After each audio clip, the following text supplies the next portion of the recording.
بسم الله بسم الله الرحمن الرحمن الرحيم. الرحيم.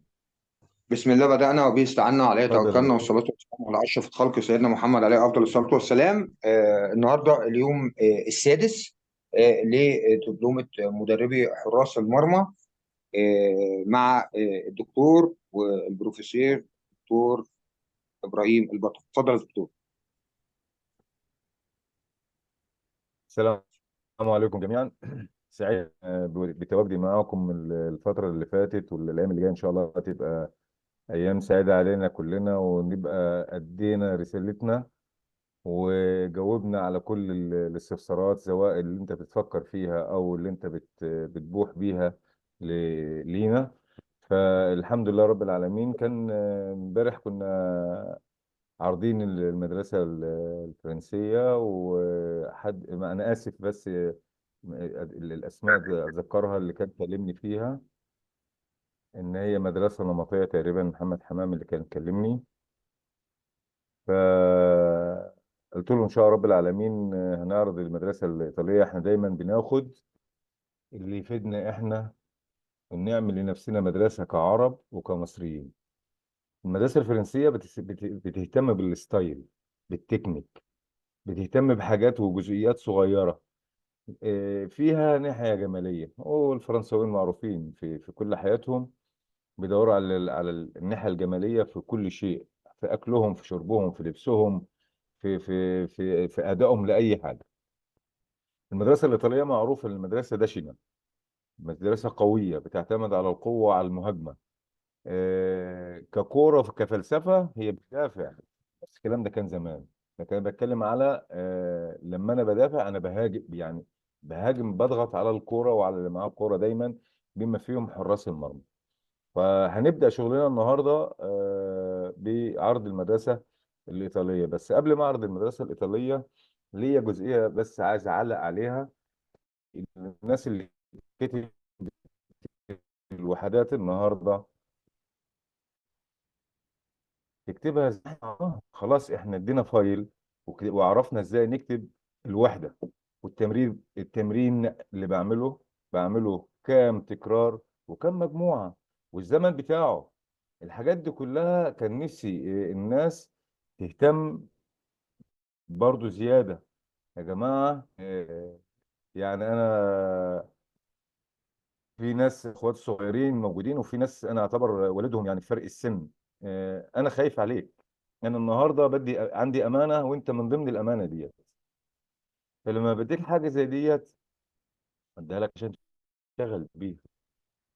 اعتقد اللي عمل المعايير بتاعه كتابه الوحده على ما اعتقد كان محمد حمام، كابتن محمد حمام.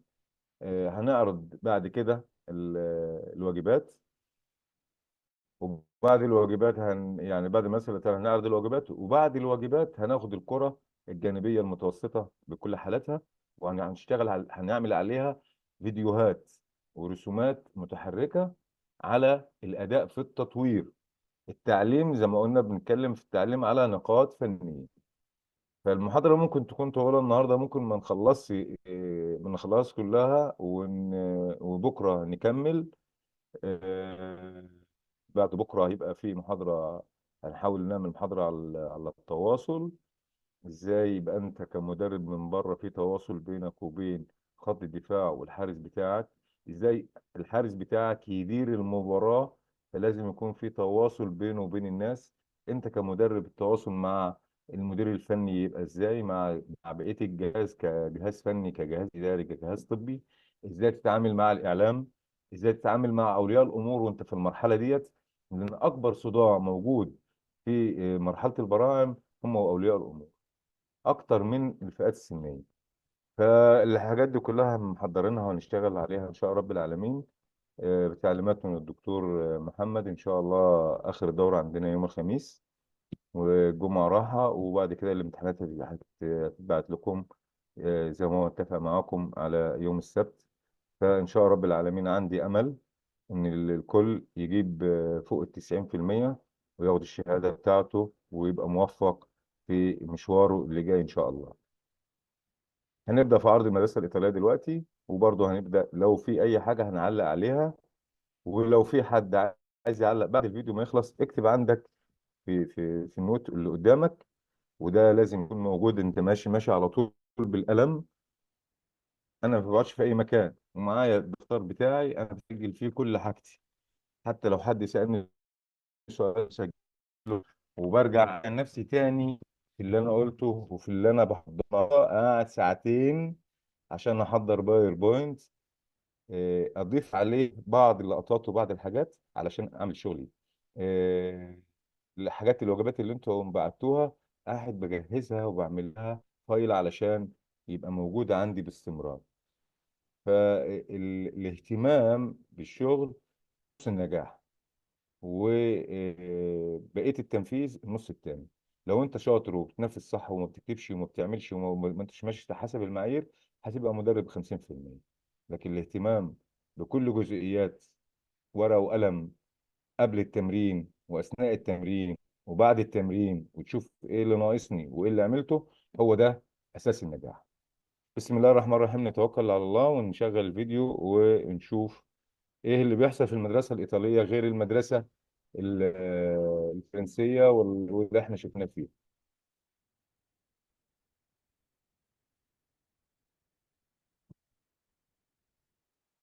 طبعا الجزء ده جزء إحماء.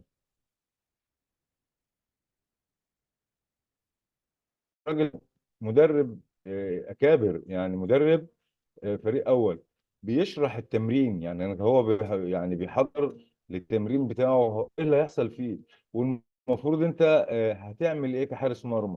ولو تلاحظ من الإشارة بتاعته انه بيقول لك انت روح. انت يعني ما تستناش الكرة، انت اللي بتروح على الكرة، انت اللي بتهاجمها، ما تستناش تجيلك.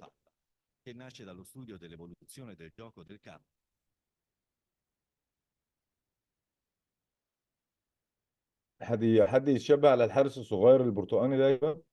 الفيديو ده قديم جدا.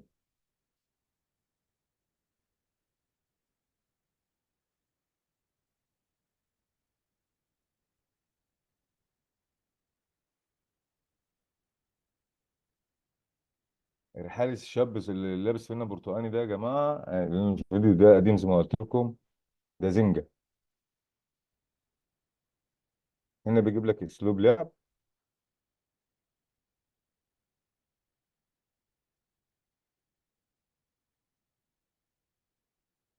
كل دي مقدمات يعني.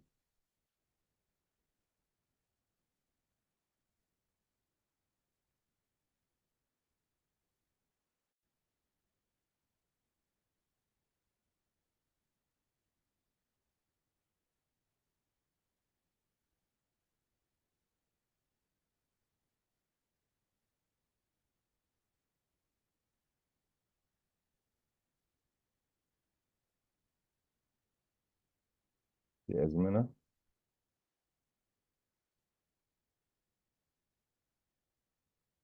حارسنا اللي هنا هو اللي بيعمل كل حاجة جوه المنطقة، والمنطقة دي بتاعته، بيته.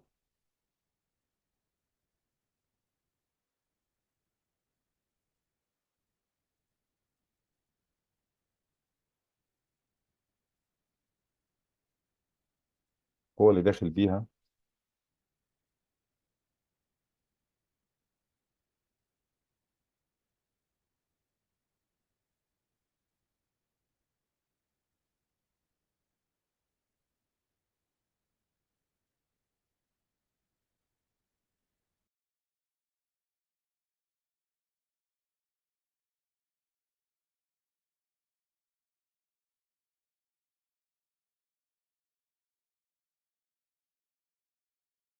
بتاع الحارس في كل الكرة لما وقفت وراح لها ازاي. في توقع ده هنا، بحث جديد بنعمله على التوقع لحركة الحراس المرمى. قراءة اللعبة قبل ما تتلعب.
الصورة وقفت يا دكتور. الصورة واقفة يا دكتور. هو غالبا خرج يا دكتور محمد، ظهر فيه حصل عند الدكتور ابراهيم حاجة، خرج من اه، هو خرج عن الميتنج. دخل.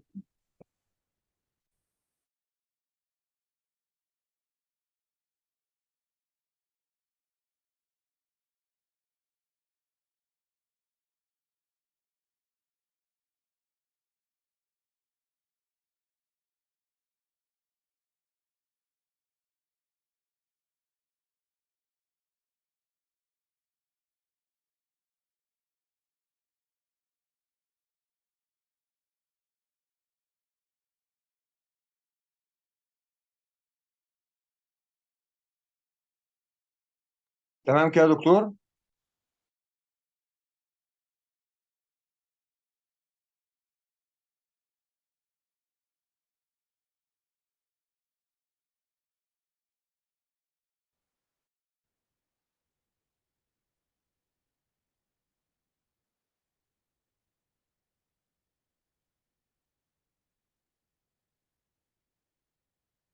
لا، الصوت، يعني الصوت مش طالع يا دكتور لو انت سامعني. انا سامعك دلوقتي. تمام زي الفل. اه، انا ما طلعت ليه، ما مش عارف. معلش.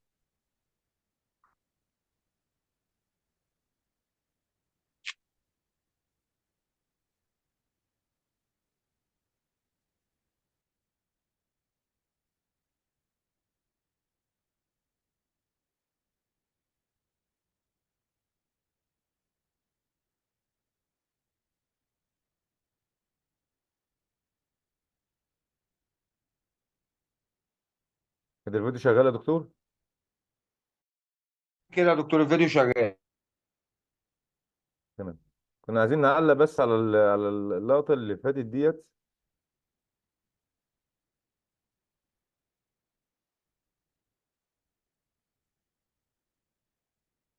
شوف هجوم الحارس اللي طلع الجديد بتاع النجم ده يعني انا مش.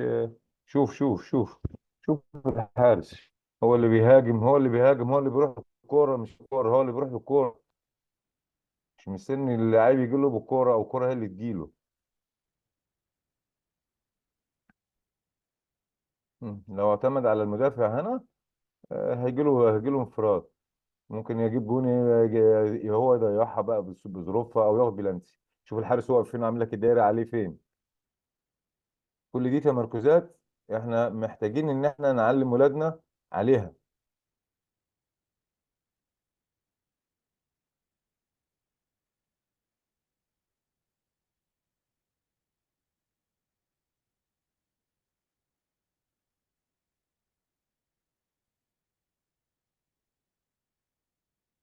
اتفرج بقى على التمرينات.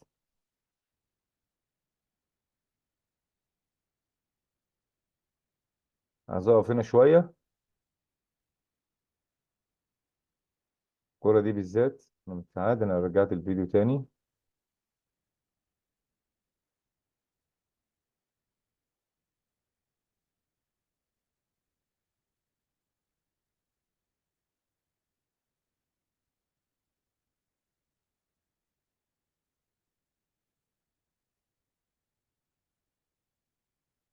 بيروح يقابل الكوره مش مستنيها.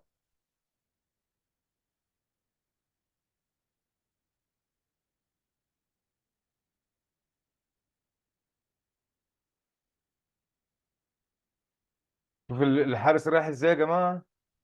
الحارس رايح طاير بجنبه، مع ان الكوره لو استناها ممكن ممكن يمسكها وهو واقف.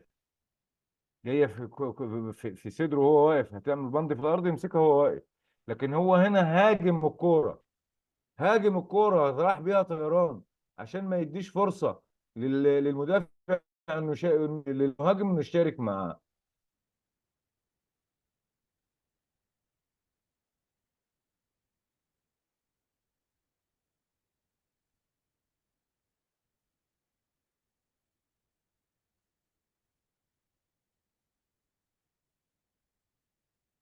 شوف حتى في الطيران.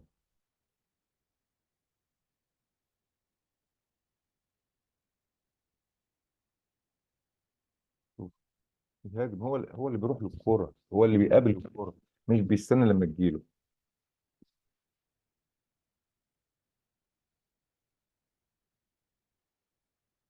ده كان المقصود من المدرسة الفرنسية، إن المقصود من المدرسة الإيطالية إنها بتهاجم الكورة، ما بتستناش الكورة، ومش ما بتعتمدش على الستايل، أكتر حاجة بتعتمد عليه القوة في الأداء. هن هنشيل الفيديو وعشان نشتغل برضو. ده كان واضح جدا فيها. نشوف الشغل بتاعنا الأول وبعدين نبص للواجبات.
كل ده احنا خدناه وراجع عليه، بس عشان الفيديو كله مع بعضيه.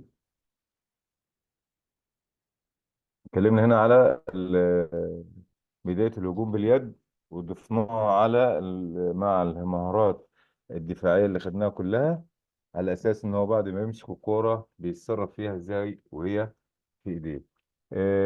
الخطوات الفنية والخطوات التعليمية عملناها، جبنا اللي عليها فيديو هنا النهاردة، نراجع عليه برضو ونشوفه الناس بتتعامل إزاي. ده الرسمة بتاعت تمرين توزيع باليد من أسفل، وإزاي بيستخدمها في المباراة. قدام كرة عرضية، الراجل بيفتح، يبدأ يشتغل في هنا على طبق أصفر اهوت، هيبدأ يحط فيه، يبدأ يمرر فيه.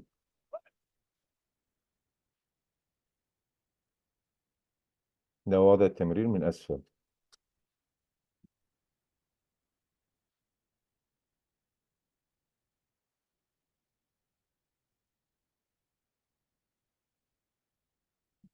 على فكرة التاني اللي بيشارك معاه واللي بيستلم منه الكرة ده الحارس التاني، على أساس إن هو هنا هو يعمل بقى إيه؟ طويل. ها، من نفسه هو بيعمل الطويل الأزرق، بيعمل في الجون اللي عليه العلامة الزرقاء. طبعا طلع الكورتين بره،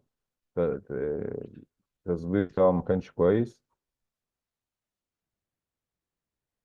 اهو بقى هنا هو تكون عليه علامتين زرق، برضه على الازرق.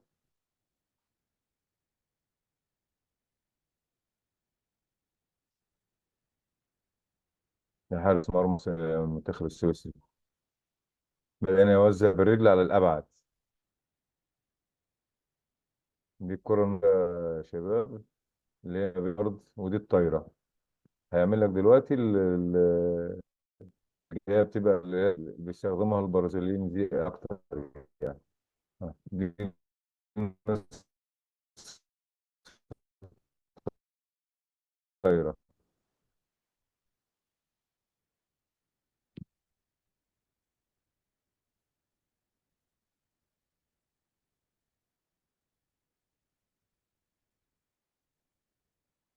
قلنا تمرير من الصدر، من خلف الراس، بداية الهجوم باليد. ده فيديو تاني، كل ده بنراجع عليه.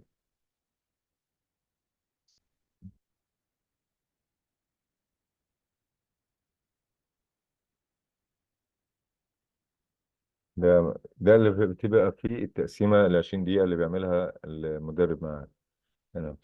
هنا دي تقسيمة مشروطة، إن الجون لازم يجي عن طريق عرضية، والعرضية اللي الراجل اللي بيعمل العرضية مفيش حد مشارك معاه، لازم تيجي من العرضية.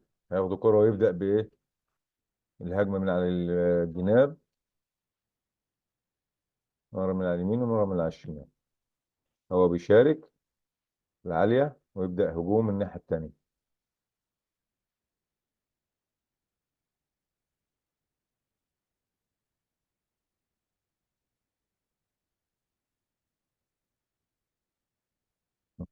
يطلع بره ال 18 عشان يلعب.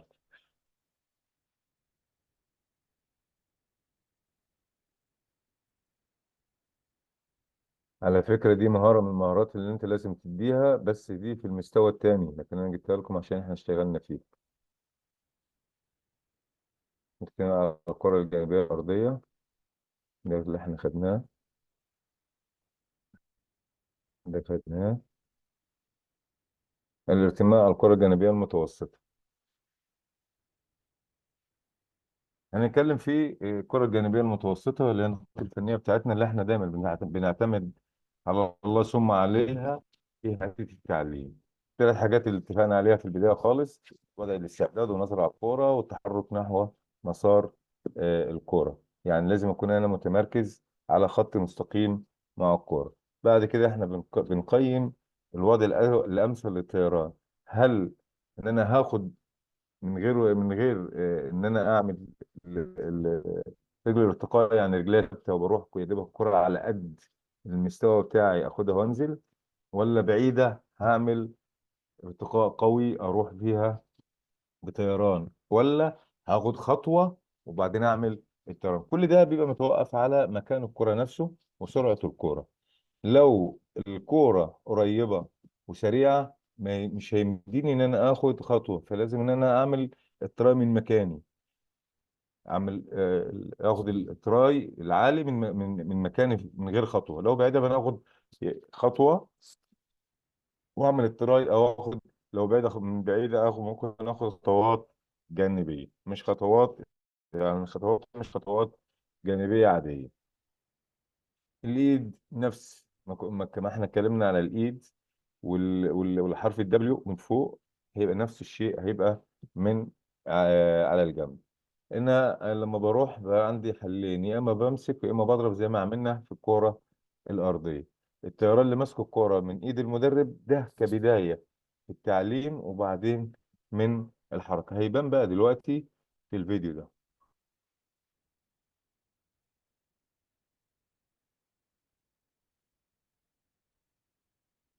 برضه هنا بياخد الايه الكره دي نفس الخطوه الاولانيه اللي خدها في الكره الارضيه، لكن هنا بقى من الجلوس اهوت اللي كنت بتكلم فيه من الاول خالص. وبعدين هيبقى من الوقوف وسط، اللي هو الوقوف المنخفض، وبعدين الوقوف. وهنا عامل خطوة، عامل رجل ونص دي برضو في ما يبقى يتعمل له كرة متحركة، هيتعامل بيها بنفس الطريقة دي، بس هتبقى كرة متحركة. هو بدل عالية ثابتة بدل ما كانت في ايديه، المدرب بياخدها له. شوف الخط اللي هو عامله له ده خط مايل على ان هو بيهاجم من قدام. ما فيش حد بيعمل التكوف او الطيران على الجنب خالص. بدأ ان هو يمشيها له هنا ويقف على رجله ونص، هو بيدف او بيزق الارض بالرجل دي. بعدين بقى مسك الكرة تاني بقى من الوقوف، من الوقوف المنخفض، مش من الوقوف العالي، عشان يبقى قريب من الكورة. بعد كده هيديها له في ايه؟ الكرة متحركة. بعد كده ياخد بقى الايه الخطوة علشان يعمل الطيران. كان بياخدها من اللي هي اللي احنا اتكلمنا عليها، ان انا بطير من غير ما اعمل تكوف، وبعدين بطير وانا بعمل تكوف. مره ممكن اعملها التكوف من غير خطوه، ممكن اعمل تكوف الطيران بخطوه. كل ده رايح ماسك بس. بعد كده بياخد الكرة اهوت جانبيه متحركه بعد ما كانت ثابته، وكانت في ايديه الاول قبل ما تبقى ثابته. هنا شالوا العلامات بقى خلاص، ما عادش مرحلة التعليم عديناها. بعد أسبوعين، بعد 3 أسابيع، بدأ هو بقى يشتغل الشغل اللي يطور من التعليم، إنه هو يبقى تدريب. بص رجليه هنا أعمل لك عليها السهم. رجلي هنا اللي هي الزاوية المنفرجة. أنا كنت بقول لكم حد لا كنت بقول المنفرجة، هي الزاوية المنفرجة، مش اللي هي 90 ولا على خط مستقيم 180. هي واخده الوسط، بحيث ان انا اقدر اطلع لقدام، تديني تكف لقدام، تديني الطيران لقدام، زي ما كنا في المدرسه الايطاليه. هو بقى لما بدل ما بياخد ديت كده بيلف جسمه كله علشان ياخد التكف عمودي. يعني لو الكرة ورا كرة، وصل لمرحلة إن هو اتعلم بقى بعد شهر بقى بيأديها زي اللي يشوف من الولد الصغير يعني. واحدة ورا التانية.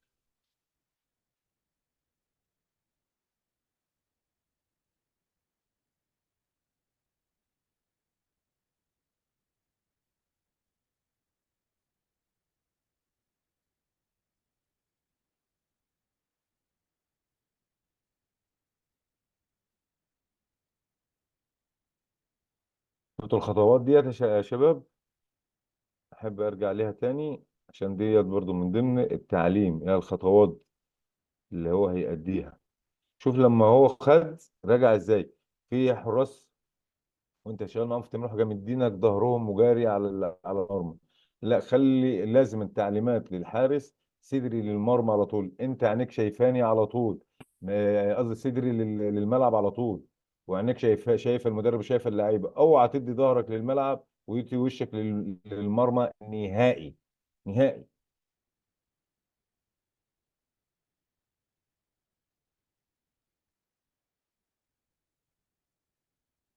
دي من الحاجات اللي هي بيقولوا عليها التفاصيل البسيطه. شوف راجع ازاي. ها، ما رجعش ادى ظهره للملعب ولا ادى ظهره للمدرب. يبقى عنده الكره الجانبيه العاليه في المقص، ديت مهاره، ولكن فيها قرار. دي انا ما بديهاش غير بعد سن من 13 او 14 سنه. بيبقى هو بقى اتعلم كل المهارات وخصوصا الطيران، فيقدر هنا ياخد قرار. كل ما بقت الكوره اعلى من راسي، كأنا في وقت لا في وقت الاستعداد، لازم اروح بالعكسيه. لكن كل اللي هو موازي للراس اقدر اطير وامسك الكوره، الا في حالات نادره ومع حراس نادرين بيبقى التكف عنده عالي، ممكن يوصل لاعلى من كده في الهواء ويبقى قريب من العارضه من فوق. فكلما زادت ارتفاع الكوره عن راس الحارس، لازم يبقى القرار عنده بالايد العكسيه. هناخد بعد كده، خدنا بقى الهجوم باليد، هناخد الهجوم بالقدم. والتمرير ببطن القدم ده هو اساس في المساندة، في الكرات المرتجعة، في بداية هجوم، في حاجات كتيرة. لازم كمان الجزئية ديت لازم نتكلم فيها. وانت في التعليم اعمل حصة كل اسبوع، حراسك يبقوا ملاعيبة، وحراسك يخشوا في التقسيمات او في المهرجانات اللي المدرب بيعملها. ده تمرين انت فيه ازاي اهميه توزيع بالقدم، خصوصا في الكرات المرتجعه.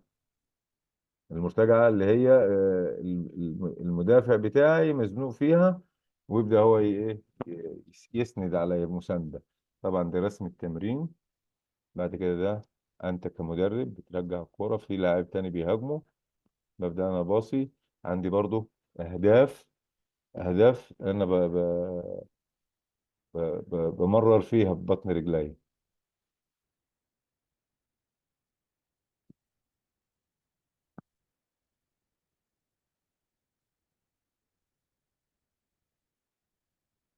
شوف هنا الحارسة تطلب الكرة على الرجل اللي هي عايزاها، على المكان اللي هي عايزاه.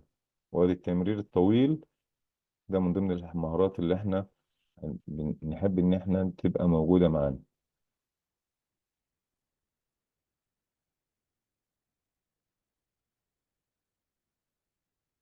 ده نوع من انواع التواصل لحارس المرمى في داخل المباراة، وده اللي هنتكلم فيه ان شاء الله بكرة. هنعمل محاضرة على التواصل، سواء كان انت كمدرب مع الحارس، او زي ما قلنا مع اولياء الامور، مع الاعلام، مع الاداره، مع الجهاز الفني. شو هنا خلي بالك، اجبرتها انها تلعب برجليها الشمال وهي مش بتلعب بالشمال. اللي ممكن يحصل ده موجود في المباراة. فلازم ان انا امرن عليها، تبقى الحارس بتاعي بيلعب برجليه الاتنين وكويس، ومفيش مشكلة خالص ان هو لو اتزنق يطلع بره، يطلع بره قوي، طالما مش ما هوش متمكن ان هو يلعب الكوره، او ما فيش لعيب ظاهر له، لان في لعيبه دايما احيانا بتديك الكوره ترجع لك الكوره وتديك ظهرها. فانت لازم كمان في التواصل انت تنادي على اللاعب. التمرير بوجه القدم الامامي، اللي هي الوتد اللي لسه الحارسه عاملاها، وبوجه القدم اللي هي بتبقى سريعه، ان هي بيبقى فيها تشتيت اكتر منه، فيها مشارك فيه المنافس. طبعا بمسك الكوره، عندنا ثلاث حاجات برضو جت في الفيديو اللي فات واتكلمنا فيها. ان انا الكره الطايره الاماميه اللي هي العاديه، في الكره الطايره الجانبيه اللي هو بيلعبها في الصوره الثانيه اللي موجوده، اللي متخصصين فيها قوي واخترعوها البرازيليين، ونصف طايره اللي هي ما بين رجليا وما بين الارض.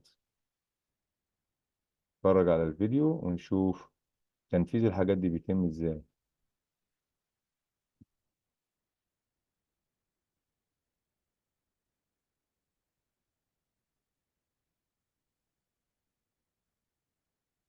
دي شخصيه حراس بقى يا جماعه، لازم نبني شخصيه الحراس من بدري، تعليم.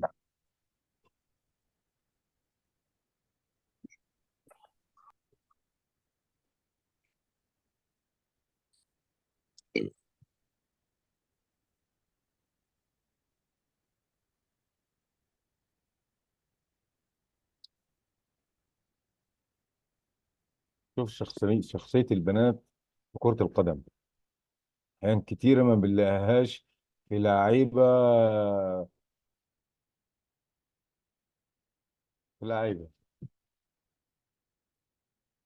شوف الحارس طالع فين عشان يعمل مساندة ويعمل بداية هجوم.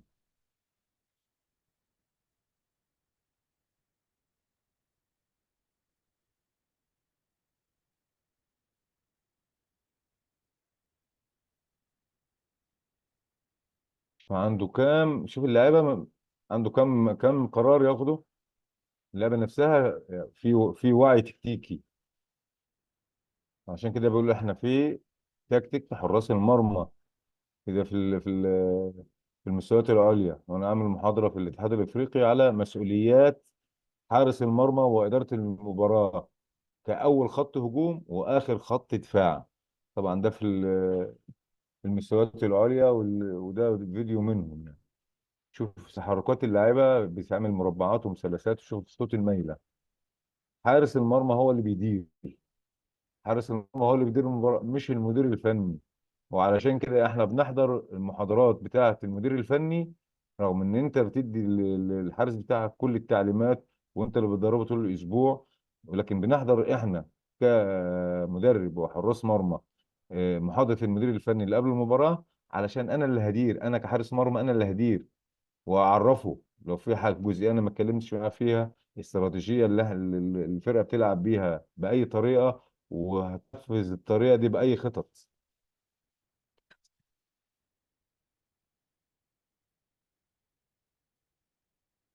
ده جزئيه تانية، دي مباراه كنت عايز اتكلم فيها كتير، ولكن عشان الوقت نبقى نتكلم فيها في التحليل. لان دي مباراه المانيا والبرازيل في نهائي كاس العالم اللي خلص تقريبا 6. شوف نوير لعب كتير برجليه وطلع بره المنطقه كتير، ورغم ده مقارنة بالقدرات البدنية بتاعة الفرقة هو عامل 4 كيلو و5 كيلو، وفي لعيبة كانت عاملة 18 كيلو. يعني هو بيتحرك في منطقة ال 18 ديت. شوف النسبة وتناسب بالنسبة للملعب.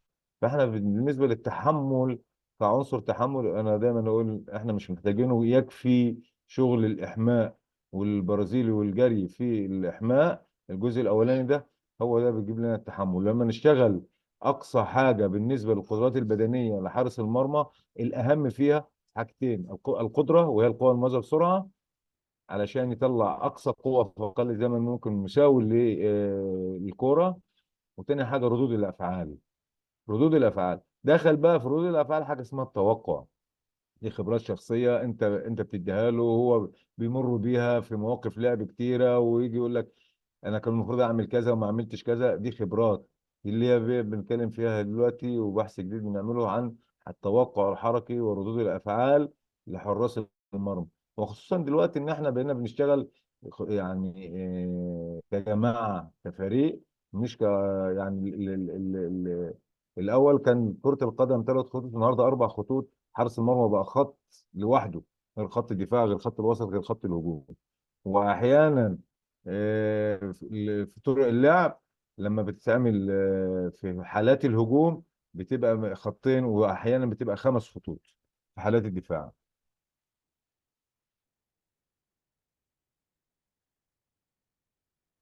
شوف الاشارات اللي بيديها لك بالاخضر، وفي الاشارات اللي بيديها لك بالاحمر ديت الخصوم، واللي جاي عليه. شوف هنا عنده كام قرار، شوف هو هيعمل ايه بقى. هنا في التحليل جاب خدها من الناحيه دي، هنا اخطأ، لان هو ضيق زاويه التمرير بالنسبه له على نفسه. ماسك الكره العرضيه، هنخليها ال- المره الجايه، وده الساعه 10 الا تلت. هستأذنكم بس دقيقه واحده، وهرجع تاني ناخد الواجبات، نتكلم في الواجبات، عشان دي بالنسبه لي مهمه.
السلام عليكم يا جماعه.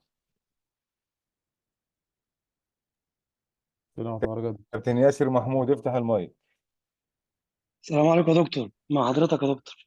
اخبار حضرتك ايه؟ عليكم السلام ورحمه الله وبركاته. الحمد لله والله. دلوقتي عايزين حضرتك بقى تشرح لنا الوحده اللي انت عملتها.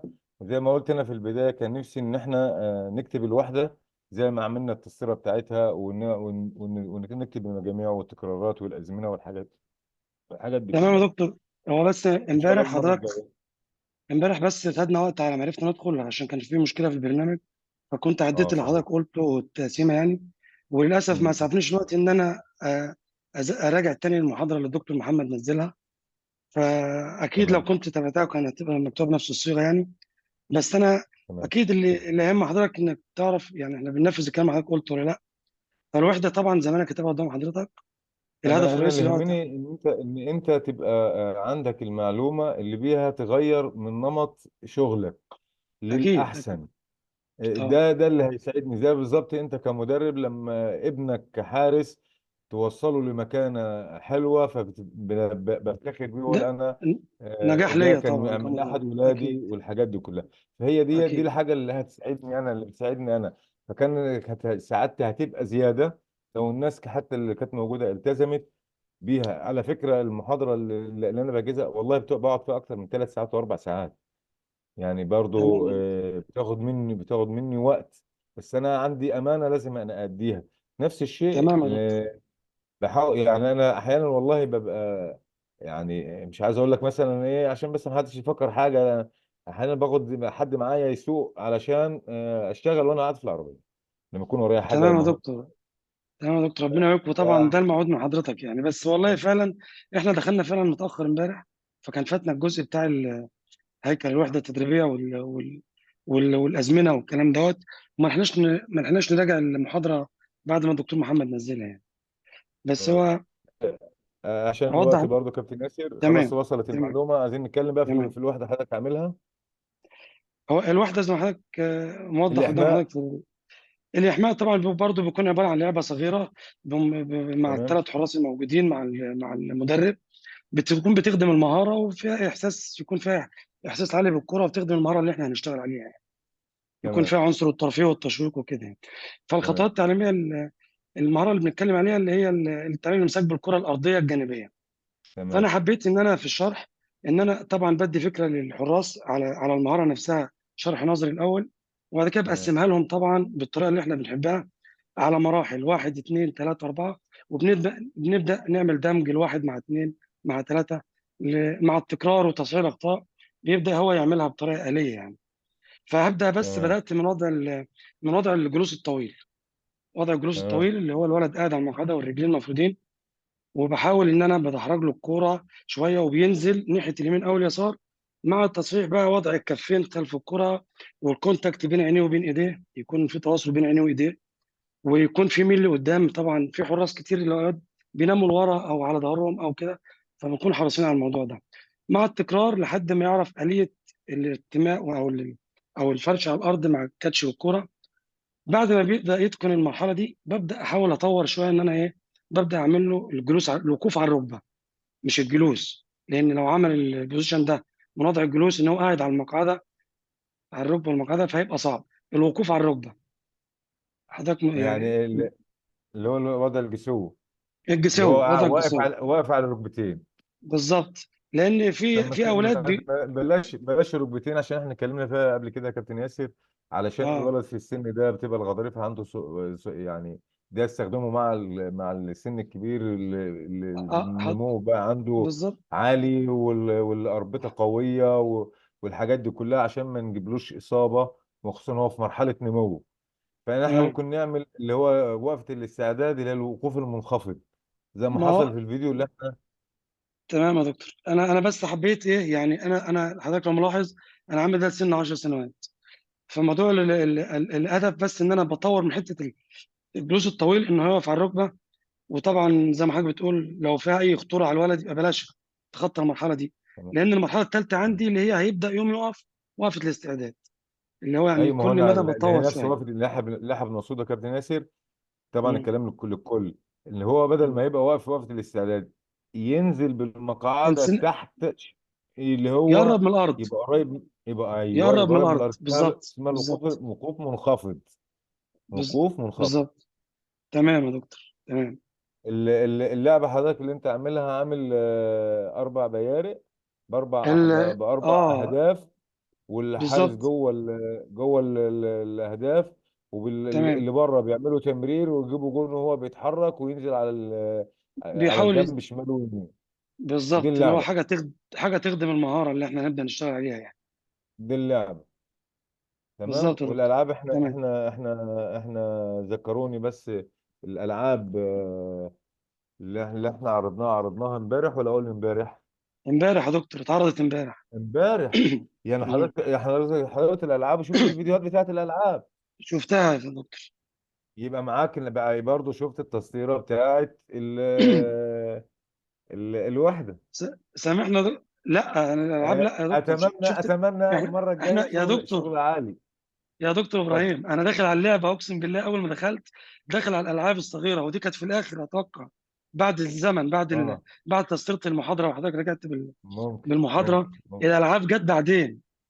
ممكن بس معلش، انا برضو مرتبط مع ناس تانية، بدي محاضرات تانية في مكان تاني. لا يا دكتور، لا لا عندي لا، اشراف. فممكن انا يكون لو الامور شفتها ملخبطه معايا شويه.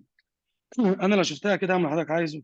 لكن احنا على ما دخلنا بعد البرنامج ما ظبط معانا، دخلنا على الالعاب الصغيره تمام. اللي حضرتك عرضتها. كابتن ياسر موجود، تشكر عليه. ونتمنى آه، المره اللي جايه يا شباب، عشان بس تبقوا في الصوره، انا هكلم مع الدكتور محمد. انا لسه ما اتكلمتش معاه، بس هو موجود دلوقتي معانا وسمعنا يعني. الواجبات الاولانيه عليها درجه، والواجبات الثانيه دي عليها درجه، والثالثه عليها درجه. بدل يبقى الامتحان الاخير من 100 هيبقى من 70.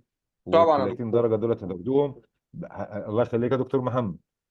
ده اقتراح مني ليك، ونتمنى ان هو يقبل، يكون في قبول من عند حضرتك بيه يعني. شاكرين كابتن ياسر. تمام يا كابتن دكتور، احمد تمام. البنداري. مع حضرتك يا دكتور. في البداية يا أحمد أشكرك. الو. أنت سامعني يا أحمد؟ اه سامعك يا دكتور، سامعني حضرتك؟ أيوة يا كابتن أحمد، أنا سامعك. أنا دايما بكلمك، ودايما تبقى موجود معانا وأنت في المواصلات، مش عارف ليه. ببقى لسه خارج من التمرين والله يا دكتور. عارف عارف. والله اللي عارف ببقى أنت لسه يعني انت عارف انا بخرج من عارف إن أنت التمرين الساعه 9 الا بتخرج. ربع. أنا عارف أنت بتخرج، بتطلع من التمرين متأخر، والمسافة بعيدة بينك وبين البيت، أنا عارف. في البداية انت بشكرك عارف. كابتن أحمد، لأن أنت عملت الوحدة زي تبقى الف شكر يا ما دكتور. اشتغلناها. لكن بس عايزك تشرح لنا اللعبة الصغيرة، وعلمت ازاي. وانت كاتب في الاخر التطبيق، حاجة جميلة جدا. برضو عايز اعرف التطبيق. والازمنة ديت 15 15 15. والتطبيق كام؟ 10. التطبيق كان التطبيق كان 10. تطبيق، لا اللي تطبيق هو 15. المهرجان والتقسيمة اللي هي في كان المهرجان. 15 التهدئه والتهدئة. 5. حاجة حاجة جميلة جميلة جميلة، وأنا سعيد بيك جدا وأشكرك.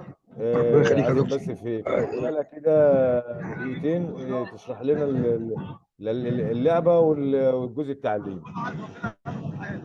طب بالنسبه لحضرتك للعبه الصغيره، زي ما موضح كده في الرسم والشرح، انا مستخدم 3 شواخص، وانا معايا 3 حراس مرمى.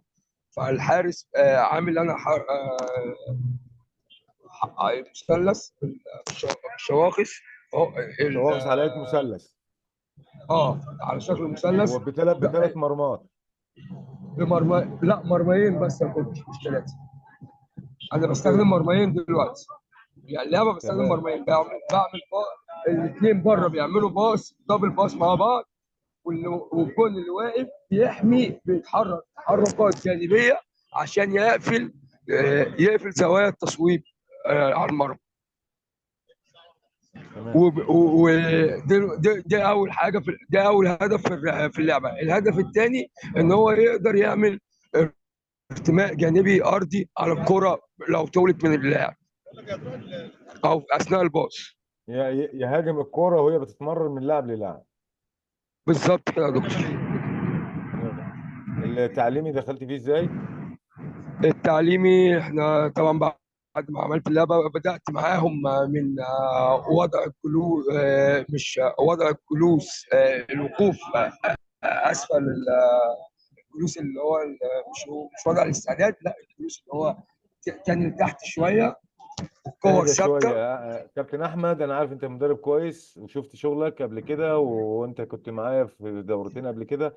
اهدى شوية وركز مع خد الخطوات بتاعتك واحدة واحدة. تمام يا دكتور. انا بقول لحضرتك، انا بدات معاهم من الوقوف. مش وقفه الاستعداد الكامله، لا الوقوف اللي هو نازل بيه لتحت شويه. يعني بدأت من الوقوف المنخفض. ايه، مش الوقوف سامع حضرتك كويس. المنخفض، ماشي ماشي. اه، الوقوف ماشي، المنخفض. كمل كمل. تمام. حطيت الكور كورتين ثابتين، وبدات اعمل نموذج. عملت نموذج بنفسي على الكرة، ازاي اعمل ارتماء على الكرة وهي الكرة ثابتة. بعد ما عملت النموذج بدأت اعمل بدأ هو الثلاث حراس يشتغلوا معايا بنفس الشغل، ولو في اخطاء كنت بعدلها. بعد كده خليتها الوقوف وقفة استعداد كاملة، وبرضه الكور ثابتة. آه، وبعدين بدأت احرك الكور بايدي من وقفة الاستعداد الكاملة. شكرا يا كابتن احمد. العفو يا دكتور. مجهود تشكر عليه، ومتشكرين. العفو يا دكتور، كل توجيهات حضرتك واحنا تلامذتك كلنا يا دكتور. حبيبي حبيبي يا كابتن محمد ديدة. السلام عليكم. عليكم السلام ورحمة الله وبركاته. مساء كابتن الخير يا دكتور. ديدة. منور مساء الدنيا. الفل كابتن سيد. شوف يا حبيبي، كابتن ديدة، نبدأ اتفضل. بالشغل ولا نبدأ بالسؤال بتاعك؟ ابدأ بالسؤال عادي. نبدأ بالسؤال. سيبنا مفيش بقى مشكلة. بالشغل، مجهود تشكر عليه، وعامل حبيبي تسلم يا دكتور. حاجات تعليمك والله. كتيرة تعليمك يا الله دكتور. يخليك، تعليم. وتفاصيل كتيرة. ما كانش أها. ناقصك بس غير ان انت تحط الحاجات ديت في الوحدة حسب التسطيرة. خلي بالكوا يا شباب، اتفضل، كل بتعلم من الوحدات اللي انت حضرتك. تشتغلها اعمل فايل، اعمل فايل لنفسك. ده هيبقى مرجع ليك بعد كده، هيبقى مرجع تمام. ليك بعد كده. الحاجات دي كلها تمام. احتفظ بيها، واعمل فايل بنتعلم من باليوم حضرتك. بالتاريخ. حبيبي يا محمد. السؤال، ماشي. محمد، هنبعد عن الوحدة والواجبات، وهو ليه سؤال حابب ان انتوا تسمعوه ونتناقش فيه، لانه سؤال مهم. اتفضل. اتفضل. انت كان ليك اتفضل. سؤال اه. عندي، انت كنت تسالني سؤال، قلت لك خليه مع انا اقول السؤال اه الاستفسار السؤال بتاعك. الاستفسار. طب لا خلاص، بعد شرح الوحدة بقى. خلي بعد شرح الوحدة بقول السؤال. انا بحسب حضرتك ليك سؤال عندي. لا يا حبيبي، انا بقى بقصد السؤال ماشي يا انت حبيبي، لا كنت خلينا في خلينا في الوحدة وبعد اتفضل كده نخش في السؤال. اتفضل. حضرتك أنا طبعا اتكلمنا عن تعليم أساسيات مهارة الاستلام الأرضي الجانبي اللي هو الارتماء. يعني براعم من 7 سنين ل 12 سنة. ببدأ أكتب الأدوات تمام. المستخدمة الآمنة طبعا لحارس المرمى والحراس الموجودين، عدد الكرات وعدد الحاجات المستخدمة يعني. وبحط المساحة المستخدمة برضو، اللي هي تفضل يعني تكون في ال 18 والمرمى وكده. ببدأ بقى بجمع الحراس للتدريب والإشادة بيهم بالتمرينة السابقة وكده، ودعمهم وتحفيزهم. ببدأ بقى أشرح للحراس ربط الهدف ما من بين التدريب. السابق بين السابق والجديد. تمام. ببدأ أشرح بقى ربط بين السابق والجديد، تمام. تمام تمام يا دكتور. ببدأ أشرح للحراس الهدف من التدريب، تمام. اللي هو طبعا الاستلام الأرضي الجانبي اللي هو الارتماء. ببدأ أعمل مم. نموذج ليهم موضح. بحط كرة قدامي على الجهة اللي هنزل عليها، اليمين أو اليسار. ببدأ باليمين، وبعد كده اليسار. بحط الكرة جانبي أمامي، جنبي كده قدامي يعني. وببدأ أطلع رجل وأنزل. مم. آه، وأنزل وإيديا ورا الكورة. وارتمي على الكورة كده. بعمل لهم اليمين واليسار بخطوات بسيطة وسهلة يفهموها يعني. بقى بنبدأ نسخن. نبدأ نبدأ نسخن. نسخن. بننزل بقى في التسخين. مم. بنعمل طبعا، بعمل مربع وبحط الحراس بيخشوا فيه. بنبدأ نجري بالكورة ونعمل رشاقات، ياخدوا حساسية الكورة وكده، رشاقات ومرونة. وكل حارس كان معاه كورة في التسخين بيجي قدامها ويحطها على مسافات متباعدة عشان خاطر ما. اديني بعد اذنك يا كابتن من ديدة، اديني اتفضل يا فندم. مثال كده على في التسخين على الرشاقة مثلا، عملت لهم ايه؟ يعني يا كابتن مثلا الكرة بتبقى في ايده، يخبطها مع السقفة، يعمل حركة مرونة او رشاقة كده. يعني انت بعدت عن اللعبه واديت لهم لا انا ما تسخين بعدتش عن عادي كانهم اللعبة، كبار. انا ما مم. بعدتش عن اللعبة، انا بديهم حساسية الكرة قبل ما يخشوا على اللعبة. اه، يعني يعني حضرتك بتديهم برضو حاجه، حضرتك اتكلمت. احساس اه، بالكوره. احساس احساس بالكوره. بالكوره، وحضرتك يبقى حضرتك اتكلمت فيها في الموضوع ده قبل ايوه، كده، انه الاحساس بالكوره، بالكوره. ويفضل لو يكون في رشاقات والمرونه والحاجات دي. هو الخطوات والحركات اللي بيعملها هي فيها نفسها، هي فيها رشاقه، فيها مرونه. مش انا بديها مقصوده زي ما قلت لك كده. مش لازم بالكوره يعني القدرات حضرتك مش لازم بالكوره القدرات يعني. التوافقيه القدرات التوافقيه كلها بتتم في مرحله التعليم بالكوره. اه خد بالك بس، اما في تمام. ما يعني لما عشان اديهم انا احساس حضرتك قايل، بالكوره. انا حضرتك قايل براعم من 7 سنوات ل 12 سنه. تمام، تمام. تمام. اتفضل. فبعد تمام. بعد التسخين بالكوره وكده، المده طبعا بالتسخين بالكوره يعني 5 دقائق. بعد التسخين كل حارس بيجي بالكرة، وبنبدأ بقى ننفذ المهارة. مم. كل حارس على فترات، كل حارس جنب بعض كده على فترات مناسبة يعني. يفضل من كل حارس وحارس مثلا متر وسبعين سنتي.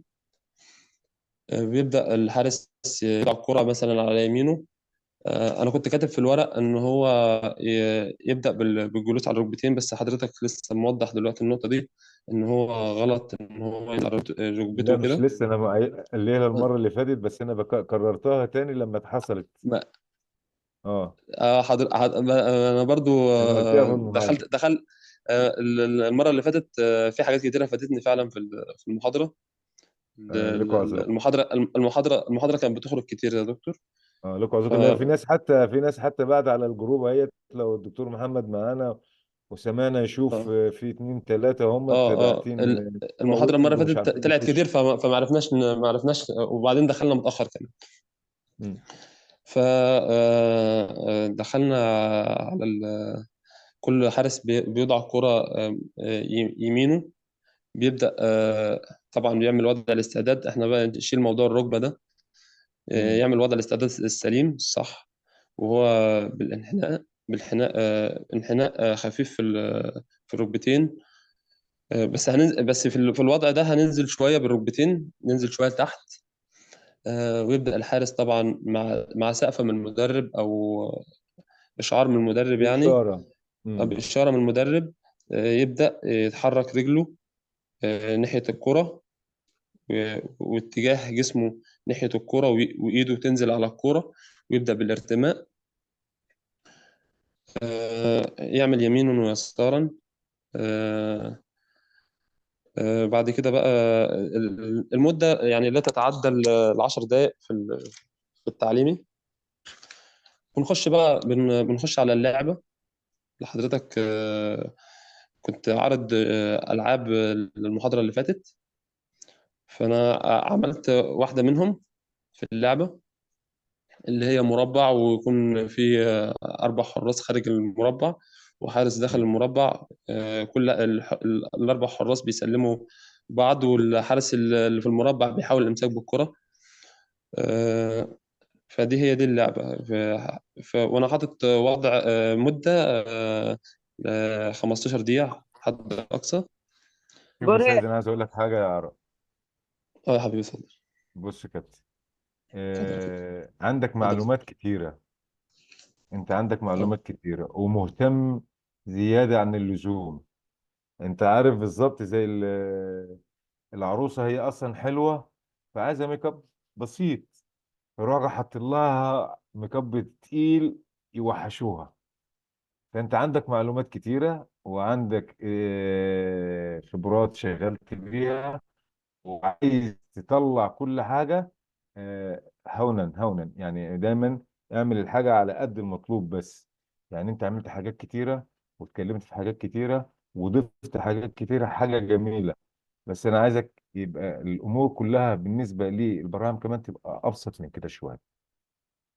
مجهود جبار، مجهود رائع. انا سعيد بيك وسعيد بشغلك. حته بس الايه الهدوء شويه في التنظيم. تدي حاجات مطلوبه، ما تزودش عبء على الولد.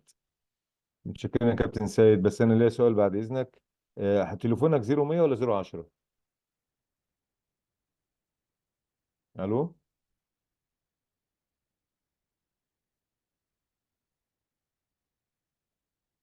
كابتن دي ده شكله خرج بره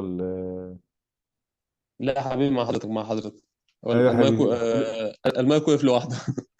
مع حضرتك. لا لا، 010 010. 010 عشان انا عندي دي ده كمان آه، لا، بتاع مع زد. حضرتك هتقابل دينا كتير. اه دي ده زد. فعشان بس اعدله آه، بس انا تمام. اهوت. نكتب بس ايه. السيد. ديدا. ماشي. ايوه السيد دي ده التاني محمد دي ده، عشان كده محمد بن تمام. سعد. تمام يا دكتور. تمام يا دكتور. حبيبي اتشرفت بيك حبيبي يا وان شاء دكتور، الله. الشرف ليا يا دكتور والله. حبيبي يا دكتور، الله بنتعلم يبارك من فيك يا حضرتك. حبيبي، تسلم يا حبيبي، حبيبي يا ربنا دكتور. يخليك، الله يسلمك. حبيبي يا دكتور. معانا كابتن عاصم. دكتور. كابتن عاصم حبيبي ازيك؟ لا دكتور، الحمد لله في نعمة. ازي حضرتك؟ الله يبارك فيك. يعني انت عامل شغل حلو، لكن برضه هرجع واقول الاحماء كان ليه مربع. الجزء الرئيسي احنا في البراعم ما فيش جزء رئيسي، الجزء اللي عندنا جزء تعليمي وجزء تطبيقي مع الجزء التعليمي مع المهرجان او التقسيم. دي حاجة. الحاجة التانية، ايوه الحاجة التانية، الهدف بيبقى فوق في البداية خالص. الهدف اول حاجة انا بكتبها، انا كاتب فوق. كاتب وعليها فوق يا ده دكتور. وعليه اول حاجه بتبقى قدام عينيا. انا شغال، انا عشان اعمل اللي انت عملته ده كله لازم ابقى انا عارف الهدف اللي انا رايح اعمل له، الهدف اللي انا هعمل له الشغل ايه، الهدف اللي ما يا انا. دكتور، انا كاتب فوق الهدف الكرات الجانبية أرضية. لا، عندي فوق في اول صفحه المهارات الجانبيه الارضيه، او مهارات. الكرات الجانبيه، الكرات الجانبيه الارضيه. تمام اه. البراعم سن 10 سنين، مستوى متقدم، يعني هم عندهم تعليم، يعني انت دخلت في الجزء التطبيقي والتطوير. تمام، مظبوط. يعني بشتغل مع حراس. مش اول، يعني مش لسه بتعلموا، لا متعلمين وعندهم.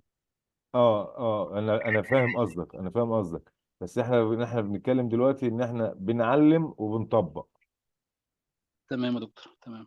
بس يعني ايه، خلي بالك لنفس الكلام اللي قلته للكابتن سيد، اللي دي ده مم. دلوقتي بعيده ليك.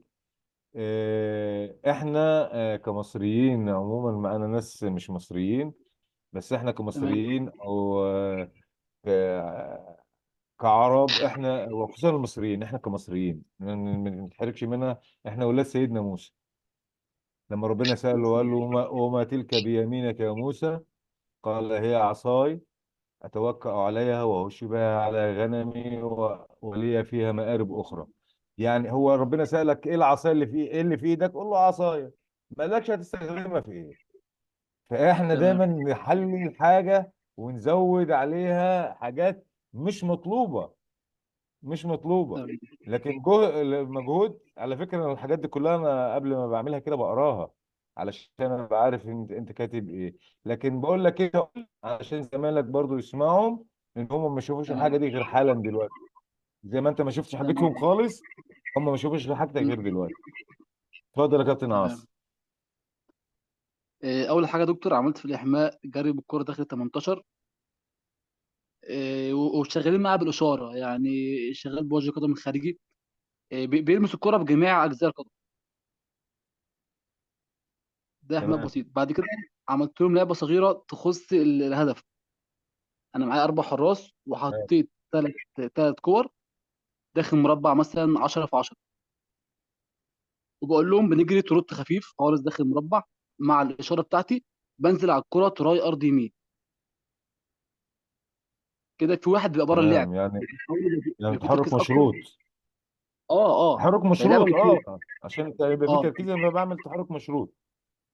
هم 3 كور هم 4 حراس، يعني في حارس ما بيلحقش الكوره، فبيبقى بيجري وهو عينه على الكوره ومركز، مع انا الهوب على كنت طول هسألك في دي بيثبت دلوقتي. نفسه. انا انا كنت هسألك في دي حالا دلوقتي. هم اربع اللي كور هو و3 كور بثلاث حراس، ولا لا، اكثر من 3 حراس؟ 3 كور و4 حراس يعني انت عاملها زي لعبة الكرة الكراسي الموسيقية. مثلا. اه تمام يا دكتور. اه. طيب، هو فكر كويس، بس اخلي بالي دول عيال صغيرة، السلام في نفس الوقت هيبقى عندهم حماسة، مش عايزين ممكن يخرج نخسرهم. بره. هتلاقي 2 دخلوا في بعض. هو جيت في بالي فعلا يا دكتور، جيت في بالي فعلا. صح. خلي بالك من دي. لازم ادور على الامن والسلامه في الارض اللي انا شغال عليها، الادوات اللي انا بستخدمها، الحاجات دي كلها. الامن والسلامه مهمين جدا. ما استخدمش قمع كبير في الادوات، لانه ممكن هو رايح يروح غلط يقع عليه في بطنه وعلى ظهره. القمع ناشف ممكن يعوره. استخدم الاطباق تمام. المسطحه. يعني لو بس انا هستخدم بعد كده عن ادوات. بعض، الكور مش مخلين جنب بعض، في بينهم مسافه كبيره، بس هو فعلا ممكن يبقوا ايوه حارسين جنب ماشي. بعض وبيجروا على نفس ما الكوره هو فعلا. واحد هيروح على الاولى، واحد هيروح على مم. الثانيه، واثنين هيروح على الثالثه. تمام صح، ممكن يخشوا في بعض فعلا. ايوه. لا، انا بعملها لعبه اللي يروح الاول يبقى 4 كور و4 حراس. اللي مم. اللي يعمل خطواته ويروح الاول ينزل الاول، هو ده. برافو يا احمد، وصلت الاول. يبقى واحد، مم. والباقي صفر. نعملها تاني. إيه احمد وصل تاني بقى 2، ابراهيم وصل واحده بقى احمد 2 وابراهيم واحده والباقي صفر. كمسابقه. لكن ما تخليهمش يبقى فيها حاجه ممكن يحتكوا فيها ببعض، ممكن يعوروا بعض، هم مش واخدين بالهم اصلا. اتفضل يا كابتن كمل. تمام. تمام. وبعد كده عملت بس بعد كده دخلت بقى على الشغل اللي هو يعتبر شغل الهدف بتاعي يعني، اللي هو الأول مستوى الارتمال الأرضي اليمين، حاجات اليمين، اللي هو تمام. بيشتغل رشاقة وبيلمس القمع وبياخد منه طريق أرض يمين بيمسك الكورة عادي. تمام. يا دكتور أنا ما حطيت ده الثلاث مستويات ايوه، ايوه، قول. اللي أنا قول. يعني امبارح قلت لحضرتك. أنا يعني وجهة نظري اللي طبعا ملهاش أي قيمة طبعا، يعني وجهة نظري طبعا بسيطة، اللي أنا لا، كل وجهة مستوى. نظرك تحترم ونقف لها تعظيم سلام. ما تقولش لا، ما تقولش الكلام ده. لا احنا يا دكتور، لا كل بجيب شغلنا لحضرتك أي حاجة إن شاء قابل الله. للتغيير. حبيبي يا دكتور. اتفضل، اتفضل. انا كنت بقول ان يعني كل مستوى من المستويات الارتمال الارضي له وحده كامله. صح يا دكتور؟ انا معاه. لان بطور مظبوط. في المهاره وبطور في الشغل من السهل للاصعب، فبيحتاج وحده كامله، فانا حاولت اجمع الثلاث اجزاء في وحده كامله، في واحده لوحدهم. مش بقول ثلاث لك انت مستويات مش بقول لك انت عامل زي دي ده، زوقت العروسه زياده.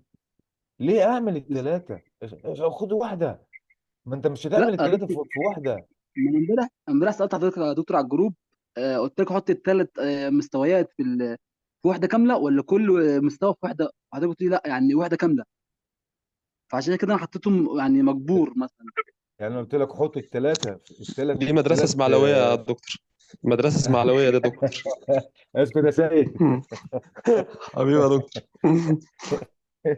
الكابتن ده معايا كابتن في نادي ماشي. القصيم في السعوديه، وصاحبي من حبيبي. الاسماعيليه يعني، يا اسماعيلاوي كتير ربنا يعني. ربنا يديم المحبة والمعروف يا حبيبي يا عاصم. كابتن سومة، حبيبي يا كابتن، تسلمش منك حبيبي يا حبيبي. سيد، يلا كمل كمل يا عاصم. فانا سالت حضرتك يا دكتور امبارح على الجروب، قلت لي واحده كامله، فافتكرت ممكن مثلا فهمت غلط ان حضرتك تقصد الثلاث مستويات لا، انا في اقصد واحده كامله. واحدة الوحدة الكاملة في حاجة واحدة. اه تمام، انا فهمت غلط. ما تمام. اقصدش 3 حالات. يعني هم 3 حالات، مش 3 وحدات. هم 3 حالات في الارض واحدة مش واحدة. لا، مستوعبهم. 3 حالات. صح. فانا لما بعت تمام، حضرتك كنت بحثت تمام. حضرتك كنت بحط الثلاث مستويات في واحده كامله يعني. لا، اتفضل. بعد كده يا دكتور دخلت على المستوى الثاني اللي هو التاتش، اللي الكره بعيد عنه بينزل لها بيعمل لها تاتش، اللي هو بيلمسها لبره.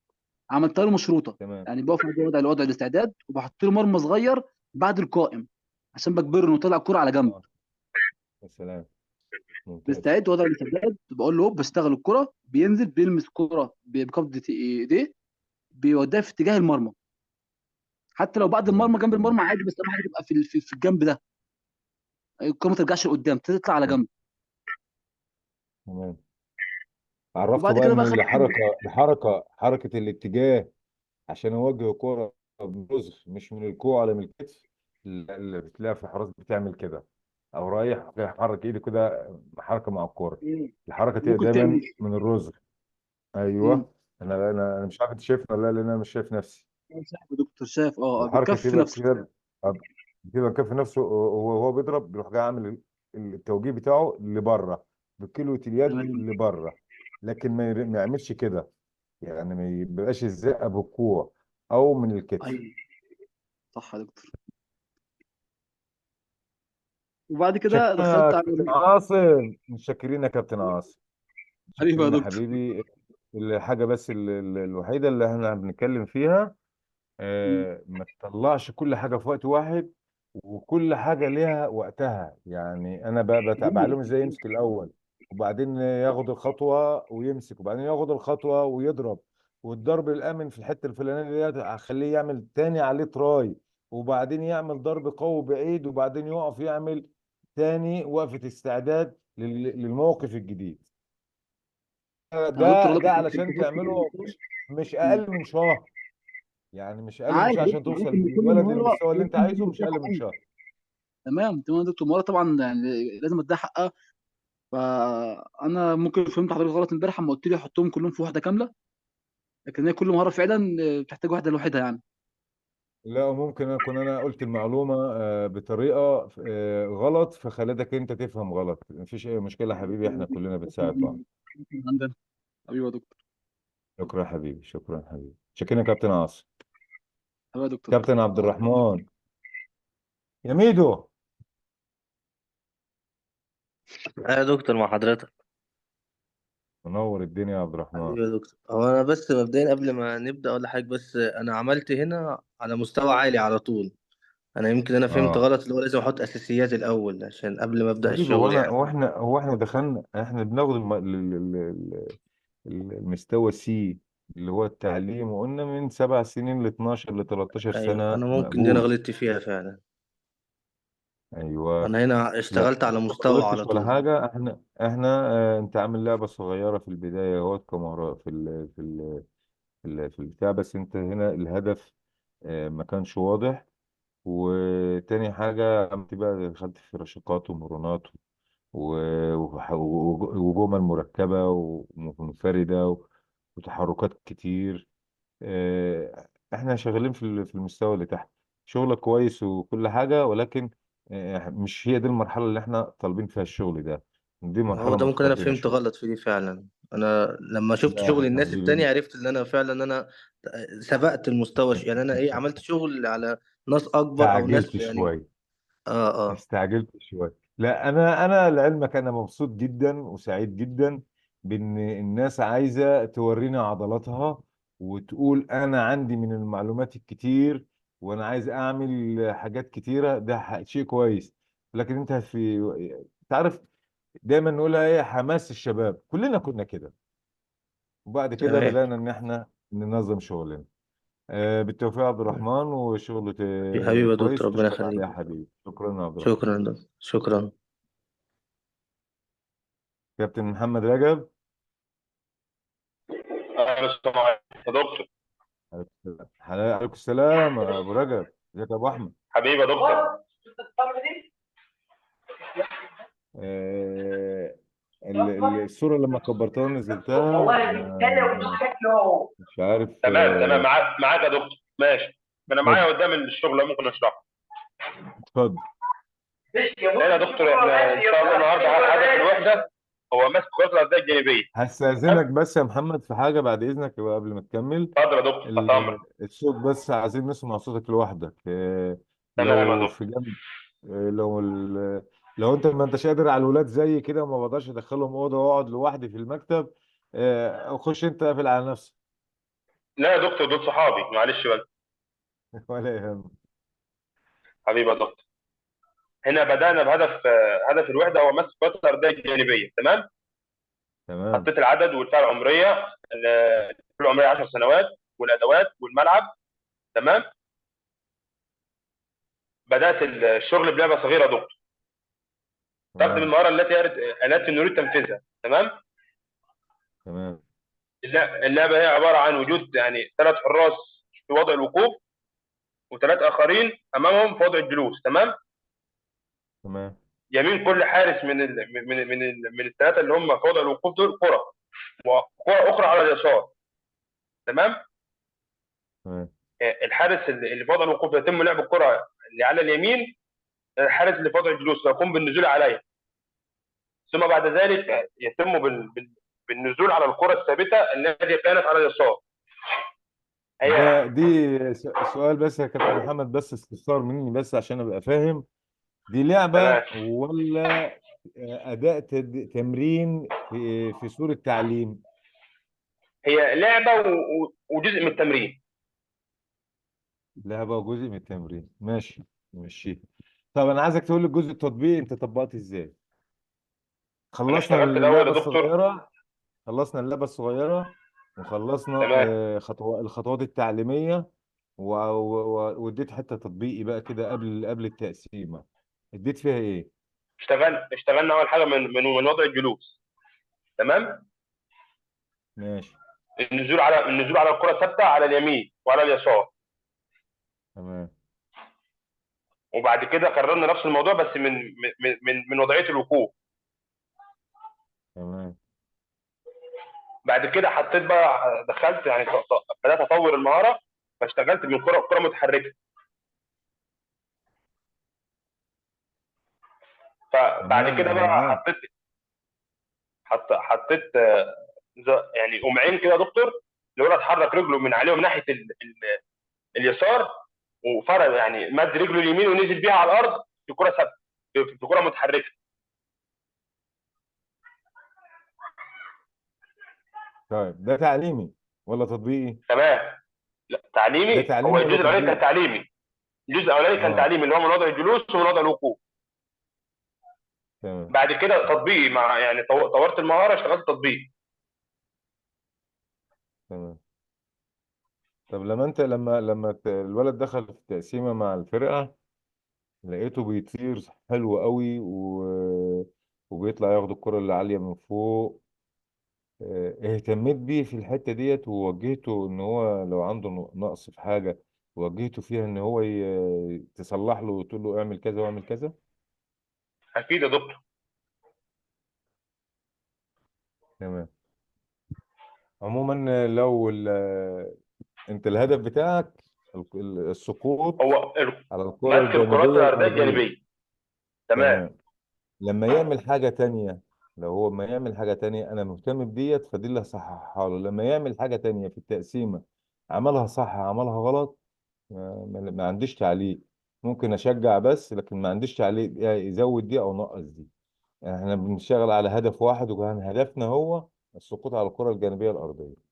لما يعمل حاجه بقى تمام. حلوه، ياخد الكوره برجليه، طلع واللعيبه بتديله الكوره، راح جاي طالع مرقص لعيب، وباصه او رقص لعيب وجري، وراح جاي شايط في الجون، جاب جون. كل ده بالنسبه له هو استمتاع، وبالنسبه لي انا ولا حاجه. اهم حاجه بهتم بالهدف بتاعي وتصحيح المهاره اللي انا شغال عليها بس. اوكي. تمام. تمام يا دكتور.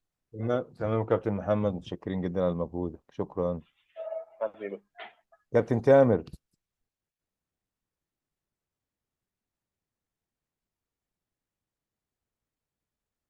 كابتن تامر، اعتقد الكابتن تامر من الناس اللي خرجوا ومش عارفين يخشوا تاني. كان بقى تقريبا على الجروب هنا، شوفوا بس كده. كابتن تامر.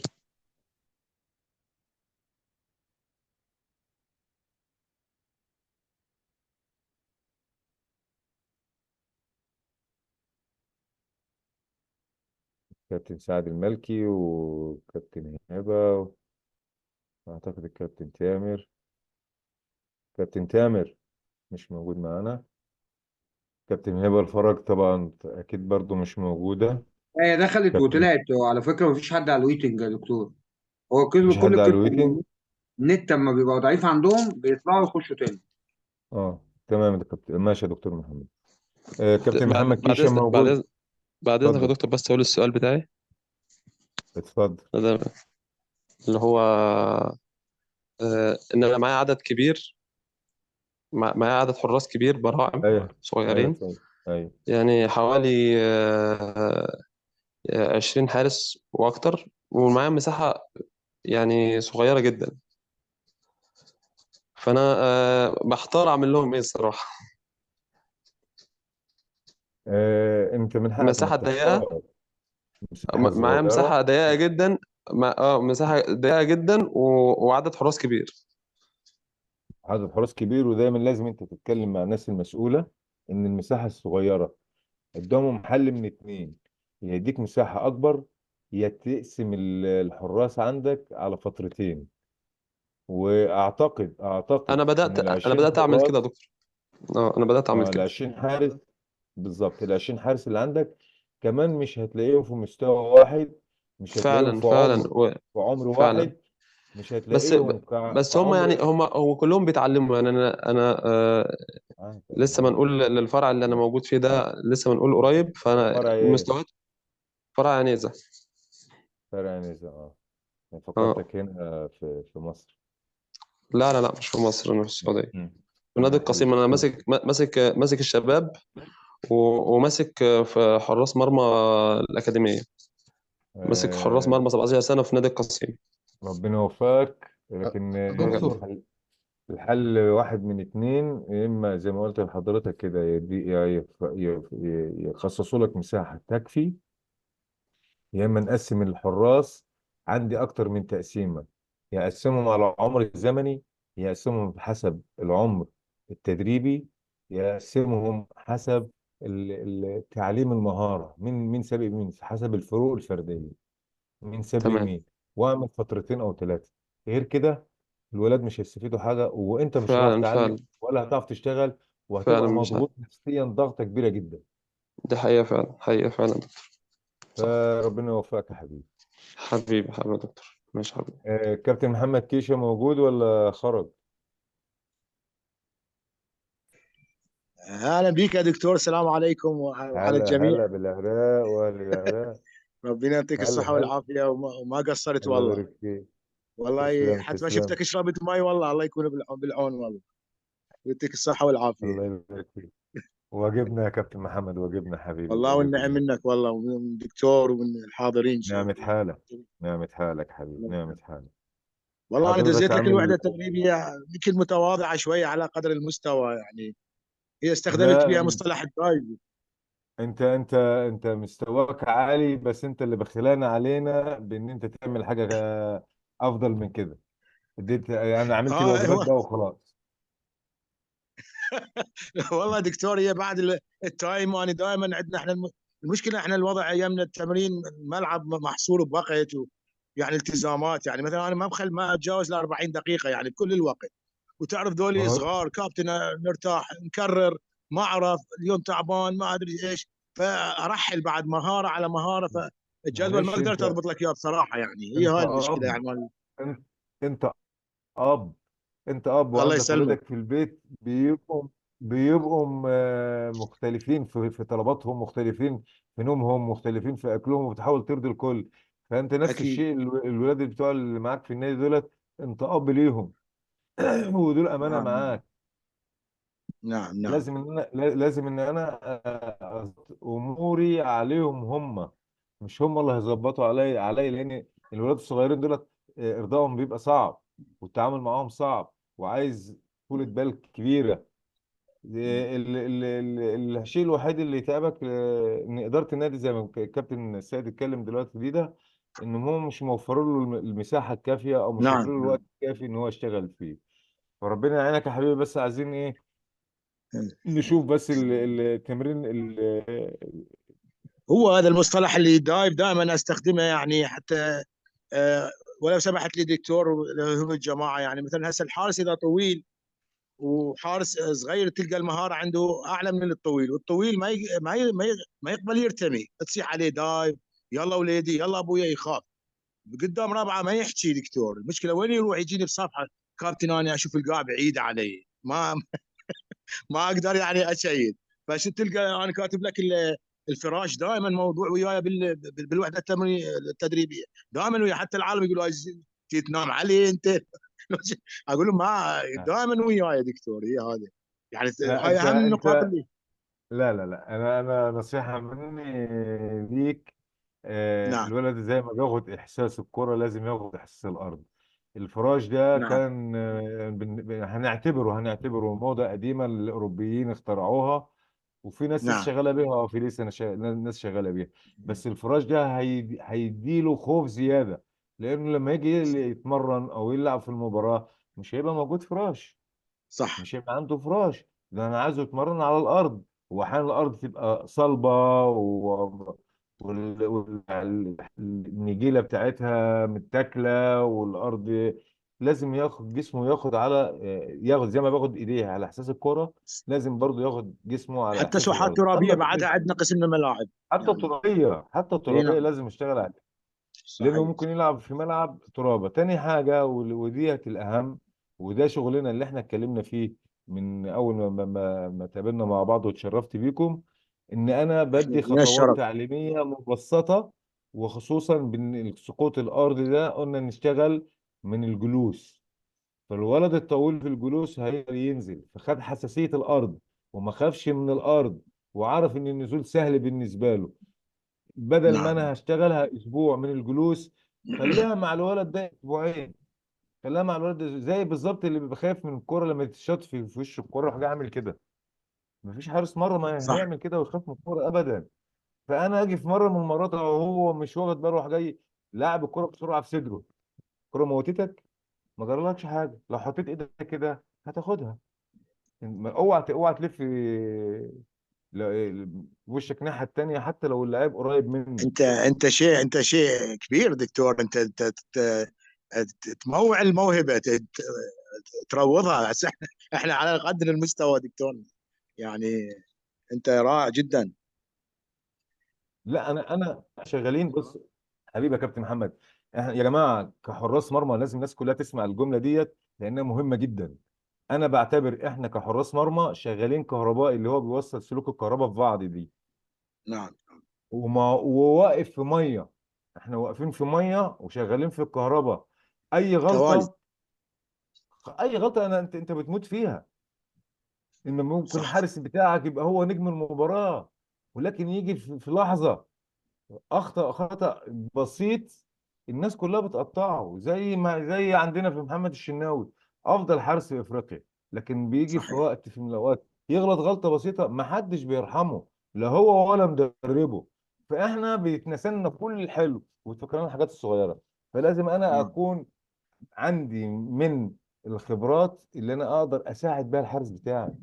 حتى عندي من الخبرات ان هو يبقى غلطان وانا ادافع عنه باسلوب الناس كلها شايفه اوريهم كلهم ان هو مش غلطان. وفي نفس الوقت انا بيني وبينه في اوضه اللبس، في الغرفه بتاعه الملابس، اقدر اتكلم معاه واعرفه غلطه كويس، وننزل الملعب نطبق الشغل الجديد على الاخطاء ديت عشان ما يكررهاش. نعم نعم.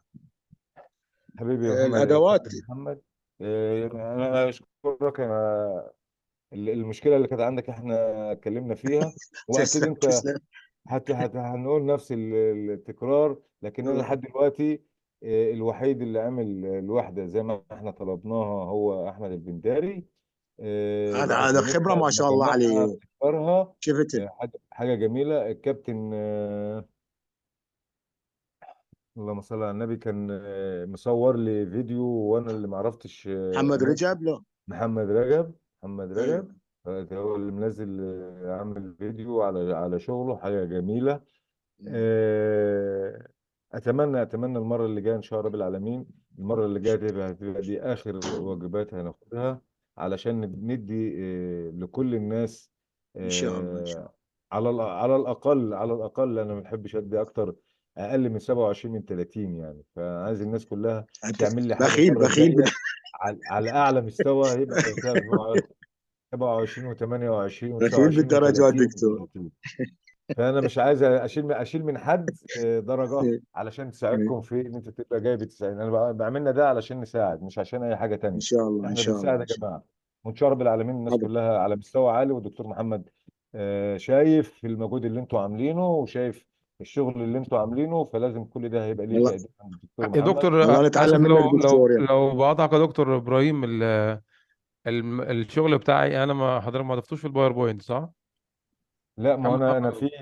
في 2 او 3 من ضمنهم. عادل آه، عزب برضه لسه يا دكتور حضرتك عادل عزب. عادل حبيبي، مش عارف يا عادل انا نزلت الشغل بتاعك ولا لا. اللي لا موجود ازعل، معانا دلوقتي علي ازعل، ده في كرم كتير عايزين ومحمد نتكلم فيه. حمام. لا بس انا كنت في الملعب والله. لا فعلا ما نزلتوش عادل. هبعته لك وانا حالا، بعتذر لك. ابعته لك. انا هفتحه من التليفون ونتكلم فيه سوا انا وانت دلوقتي لا يا ماشي دكتور، انت برضو. تمام. عديت الشغل بتاعي يا دكتور. لا ما عدوش. انت كيشة، بعد كده علي كرم، وبعدين محمد حمام اهو. اوكي اللي ماشي يا دكتور. ايوه، اللي معانا دلوقتي علي كرم. شكرا يا دكتور، شكرا. تمام يا حبيبي كابتن، تمام كابتن يا علي. دكتور مع حضرتك. اتفضل يا كابتن علي. برضو الخط مش واضح بالنسبه لي. اتكلم لنا. عايزك تتكلم على اللعبه الصغيره، وتكلمنا على الجزء التطبيقي، بلاش التعليم. اتفضل. تمام يا دكتور، اللي هو سقوط الكرة الأرضية الجانبية. اه عملت لعبة صغيرة يعني عن المهارة دي يعني. انا عايز اسالك سؤال بس. ايه ما سالتوش في الفتره اللي فاتت، ودي من ضمن الحاجات برضو اللي انتم ما اهتمتوش بيها. هو كل السقوط على الكره الجانبيه الارضيه، المسك ولا الضرب ولا الستايل بتاع المدرسه الفرنسيه، ولا هطلع برجلي؟ هو أول حاجة الماسكة، علمه أول حاجة الماسكة يا دكتور. اتفضل. هو أول حاجة علمه إزاي يمسك الكرة الأرضية الجانبية. تمام.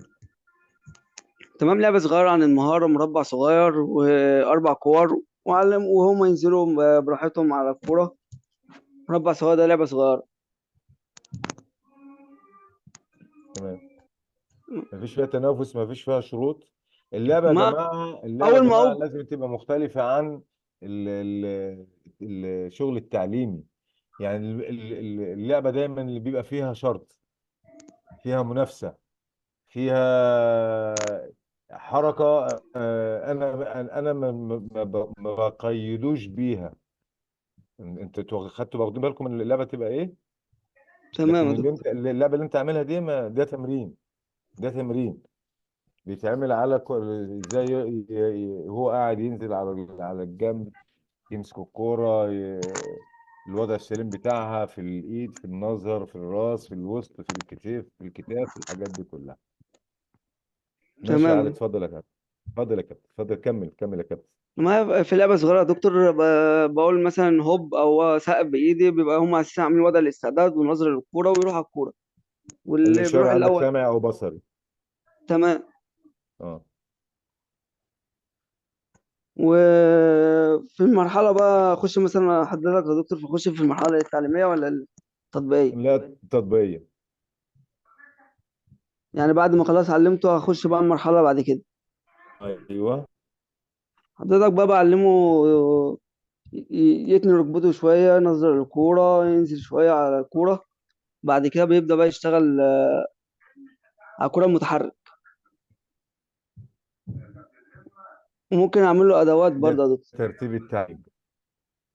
ايوه ماشي. ده ترتيب التعليم. والتطبيق دايما بيبقى فيه جزء قبل التقسيمه او في التقسيمه نفسه. ماشي يا كابتن علي، متشكرين جدا. تمام. مجهود رائع. شكرا حضرتك يا دكتور. حبيبي كابتن محمد حمام.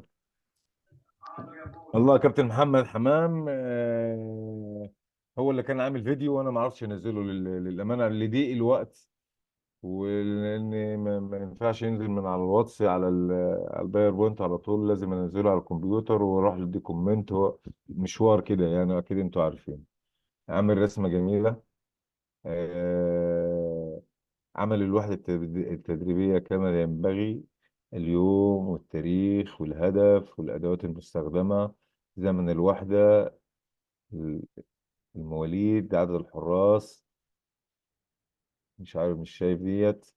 عمل الإحماء يعني هو كان باقي بس إن هو يحطها في الإطار اللي إحنا عاملينه، ويبقى فيه تكرار. تكرار كم مرة، بشتغل بكم كورة، بكرر كم مرة، وبعد كده بعد كل مرة في راحة. الراحة بعمل كم مجموعة، الحاجات دي كلها. لكن مجهود رائع وحاجة جميلة بالأزمنة اهوت موجود هنا. الجزء الختامي والتقسيمة 10 دقايق فوق اللعبة الصغيرة. ارتفاعات 50 سم، مش عامل الزمن بتاعها. الجزء الرئيسي اللي هو اللي احنا بنتكلم عليه، مش الرئيسي، اللي هو الجزء التعليمي والتطبيقي. كابتن حبيبي محمد حمام، حبيبي يا دكتور. اتفضل، الميكروفون معك. بعد اللي انت قلته يا دكتور خلاص. الميكروفون معك. لا بصراحة، شغل عالي، شغل واهتمام. أتمنى إن إحنا كلنا نبقى مهتمين كده. لأن الرسمة دي بنقعد فيها كتير على البرنامج وعلى ما نعملها وبعدين أنت هتجيبها لوحدها، إحنا بنحطها. يعني شرح التمرين في النموذج اللي إحنا عاملينه، أجزاء الواحدة، الزمن بتاعها، شرح التمرين اللي أنت بتكتبه ده، وبعدين الصورة جنبيه. آه،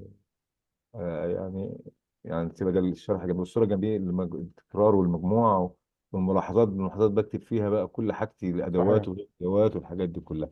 صحيح. هتبقى أحلى من كده. عندك فايل يا محمد حمام؟ عامل فايل بشغلك ده اه طبعا يا دكتور، انا ومجمعهم. عندي الفايل على على اللابتوب، وكمان ورقي، يعني كمان عندي الداتا ورقيه وعندي على ده اللابتوب لازم، ده بالاخراج لازم الورق بتاعها ده لازم. بالمراحل. طبعا انت حضرتك برضو ايه علمتني، يعني مع نهايه الموسم التقرير الفني بتاع الحراس ده لازم يتعمل. فدي الداتا بتاعتك خلال الموسم اللي بتطلع منها بقى ايه القياسات بتاعتك، كان فين وبقي ازاي وكم جول، ولينا التقارير بقى اللي اتعلمناها من حضرتك يعني. فطبعا دي الداتا حبيبي خلال حبيبي. الموسم، دي الداتا اللي احنا بنطلع بيها خلال ما الموسم، انا ومرجع لينا احنا بعدين المشكله كمدربين. المشكله اللي بتقابلنا احنا دلوقتي في المحاضرات، اننا شغال مع ناس لها خبرات.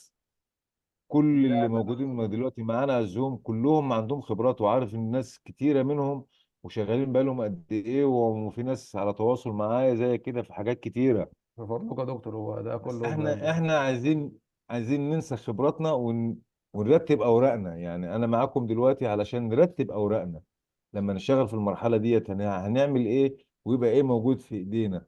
إيه اللي موجود في ايدينا هنعمله ازاي. في عندك فايلات لازم بتعملها لكل حارس من الحراس، في مكتوب فيها المهارات اللي احنا سردناها ديت. المهارات ديت، الحارس ده حضر كام حصه من المهاره ده، من ضمن التقرير. حضر كام حصه في أنا مثلا وقفه الاستعداد خدت مني 4 حصص، او خدت مني 6 حصص في اسبوعين. مم. الولد نفسه حضر كام حصه من الست ده. بالظبط. الم- الدرجه اللي انا هديها له في المهاره ديت اتعلمها قد ايه. هل هو 6 من 10، 5 من 10، او تخلي الدرجه من 5، 3 من 5، 4 من 5، 2 من 5. بحيث يبقى الارقام صغيره بالنسبه لك، تقدر حاطط درجه نهائيه في التقييم لما تيجي تجمع له كل المهارات اللي احنا اشتغلناها في سنتين او في سنه.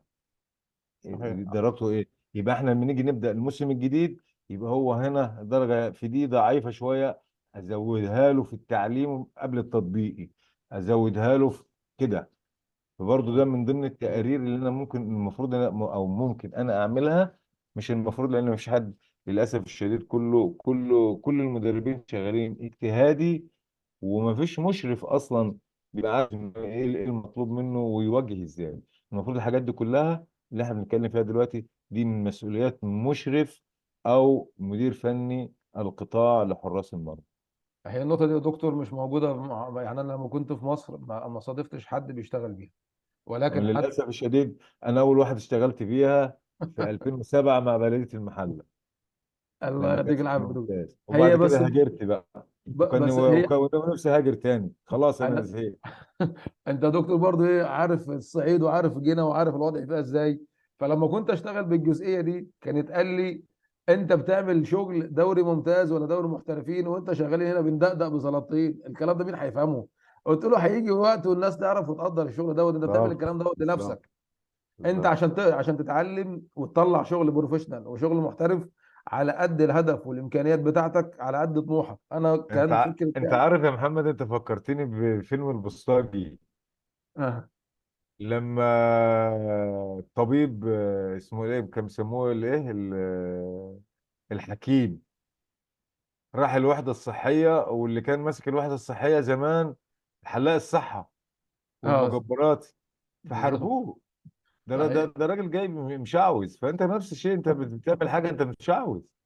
والله فعلا يا دكتور، يعني كان فعلا يعني انا حتى بيني وبين نفسي، انا عندي الداتا اللي انا كنت شغال بيها في مصر. يعني انا لغايه دلوقتي الداتا اللي كنت شغال بيها في مصر. فلما جيت بعدين طلعنا بره واشتغلنا بعدين مع يعني بره مصر في الانديه السعوديه، بيبقى موجود على الاقل في مشرف فني، في مشرف اداري بيطلب منك التقرير، بيطلب منك المدير الفني اللي موجود. لو يعني معظمهم برضو يعني بيدور على الناحيه الاكاديميه، تقريرك الاسبوعي لا يقول لك للأمانة، خلاص. هم في الجزئية ديت للأمانة هم سبقونا. بالظبط هم بالظبط يا دكتور. سبقونا بقى. الناس فعلا مهتمة بالعلم، ومهتمة بالابتكار، جدا ومهتمة جدا يا دكتور. بالخبرات، جدا. مش مهتمة بالأسماء، وده ابن مين وقاعد فين. لا لا خالص خالص محمد، كفاية علينا كده، اتكلمنا في السياسة كتير، وشغلك ما فيش فيه عليه تعليق، وكتر خيرك ومتشكرين حبيبي يا جدا. دكتور، انا عشان هستاذنك يا طولنا دكتور، بس لو كتير. تسمح، لو تسمح لي بحاجه. اتفضل. استاذنك ممكن انزل الفيديو بتاعي على الجروب نتناقش فيه مع الاخوه المدربين. أو بكرة جهزه. جاهز ما عندي على جهزه. الموبايل، يعني ممكن أنا بعد ما اقفل مع حضرتك تلاقيه على الجروب. بس هو الوقت ما اعرفش يسمح للساده المدربين ولا لا. لا، حطه على الجروب يعني طب اقول لك، هنخليه بكره الصبح، لان كله تعبان دلوقتي عايز ينام. ما فيش مشكله يا دكتور، خلاص ده تمام الا ده اذا ده وما كانش ان في ناس قاعده معانا نامت. والله بقول لحضرتك طولنا انا عليكم النهارده، معلش يا جماعه، لكن انا نفسي لسه اعمل كل صاحيين يا حاجه. دكتور. حبيبي يا احمد، ده انت معلش. انت قايل له نايم في كل كلمة يا المواصلات. دكتور. الكابتن حبيبي يا احمد دكتور. بيتكلم الساعه 11 ايه؟ عنده يا دكتور، هنا في السعوديه دلوقتي الساعه 12، وبكره عندي ماتش. الله يعينك يا حبيبي، الله انا يعينك. عندي صحيان 6 الصبح يا جماعه. 2 طيب. وعادي يعني معاك الساعه 2 دكتور محمد المصري، سعداء باللي انت عامله، وسعداء بالنتائج الجبارة، وسعداء وانا بصفة شخصية سعيد بالمجموعة اللي انت مقعدني في وسطيها، شرف لينا يا وبشكرك دكتور. كتير. وان شاء الله عادل احنا لينا عزب. الشرف يا دكتور. ان شاء الله عادل نكون عزب عند قبل ما حسن تقفل، الظن. نعم. انت قلت هتشوفها من على الواتس، انا معاك مش هسيبك. يا حبيبي معاك اهو، حاضر. انا معاك اهو. ماشي يا حبيبي. حبيبي. اتفضل يا دكتور محمد. حبيبي يا دكتور، طبعا النهارده هيعتبر اخر يوم في الواجبات الدراسيه يا دكتور، صح؟